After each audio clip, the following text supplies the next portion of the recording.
Hey, what's up guys? Joker here, and I hope you're all doing well. Today we have got a couple of PC gaming and PC gaming hardware news stories to get through. First up, we're going to be talking about a possible new GPU contender that could enter the space with AMD, Nvidia, and Intel in the coming years, and they're already working on a GPU which is at around GTX 1080 level performance, so that could be very promising moving ahead in the future. And also we've got an early look at performance on the newly announced Synced Off Planet, which was revealed at Gamescom and will support ray tracing RTX, and we've got an early look at the performance of that with ray tracing running on a RTX 2080 Ti. But first, today's video is brought to you by LevelGo.com, where you could save money on games for all of your favorite platforms, as well as software like Windows 10 Pro for under $16, Microsoft Office 2019 for $80, and Microsoft Office 2016 for under $40. And if you use my coupon codes at checkout, you can save an additional 22% off of Windows 10 Pro, or 16% off of any software you pick up over there, or now you can get 3% off of the entire website with the code PDS3 at checkout. So be sure to use these coupon codes with the links down in the description below. So first up, we're going to start out talking about this new GPU manufacturer, which is based out of China, which is getting ready to put out a card in 2020, which will be on par with GTX 1080, which is pretty impressive, honestly. They've been around for a few years. They've already got some GPUs that are being used in military aircraft, and they even have a GPU out right now that's on par with a GT640, which is, nothing really impressive, and it's actually a 65 nanometer GPU, pretty darn big die. That came out all the way back in 2014.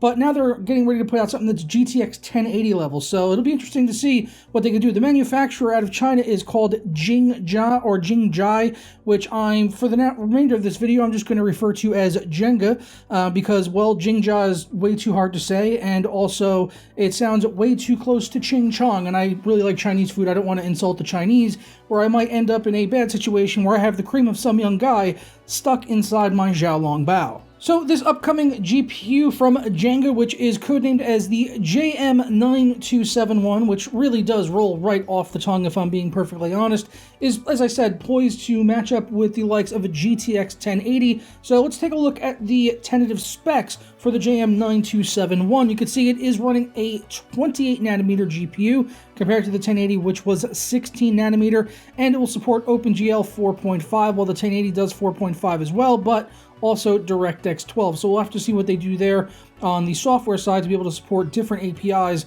besides OpenGL. Clock speed, it's all going to be running at a little bit over 1800 megahertz, while the GTX 1080 is 1733 megahertz. It's also going to be running on PCI Gen 4, so it's an advancement over the 1080 in that regard, and it's also going to be running some expensive 16 gigabytes of HBM. It just says HBM here, not HBM2, while, as you guys know, the 1080 was using DDR5X, 8 gigabytes of that. Memory bandwidth, as you would expect since it is HBM, is going to be higher than DDR5X at 512 gigabytes per second, and the TDP is also going to be higher at 200 watts, which I guess you could expect with it being a 28 nanometer GPU. It's not going to be anywhere near as efficient as a GTX 1080. And right now it appears that Jenga is focusing mostly on domestic partnerships and moving these GPUs around in China, at least with the ones that they have been using previously. So, this might not necessarily make its way out into the wild to compete with AMD, Nvidia, and Intel over here in the United States, but it's definitely a possibility. It's just too early to say right now at this point. But I think we would all probably welcome that, having not only a third with Intel, but also now a fourth GPU manufacturer entering into the space. That could definitely be pretty exciting. And even if they do stick to staying within just China and, maybe work with like internet cafes and putting their GPUs inside of them, that could be a huge market for them, as China has over 1 billion people. It's like a lot of people, in case you lost count. It's a lot. It's more than a few.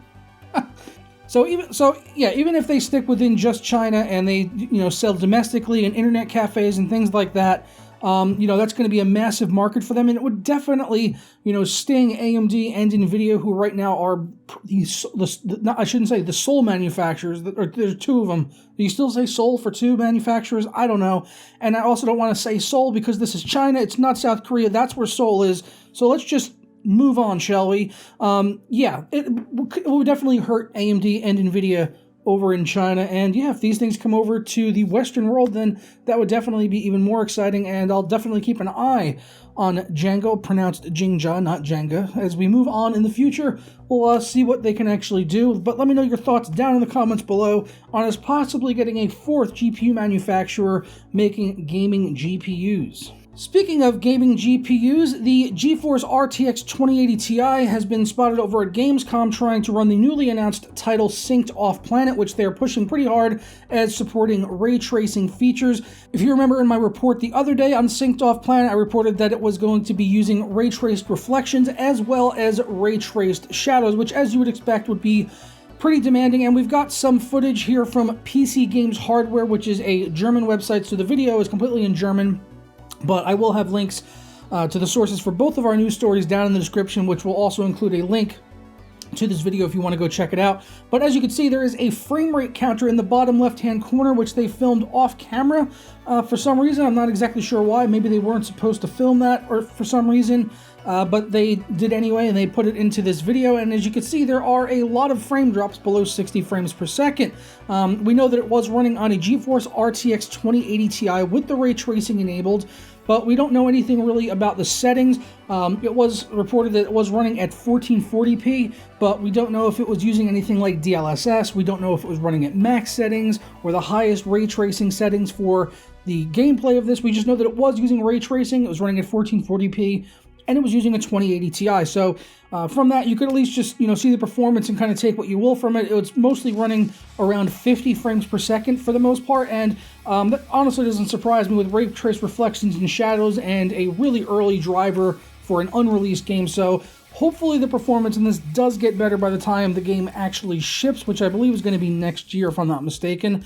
But yeah, the performance is not great right now. Sub 50 FPS is not ideal, and that was evident even in the ray tracing gameplay video that NVIDIA had published over on the GeForce YouTube channel the other day. I mean, while they didn't show the actual performance metrics or frame rates in that video, it was very obvious from watching it that it was having drops down below 60 frames per second when there were a lot of character models on screen and things to ray trace.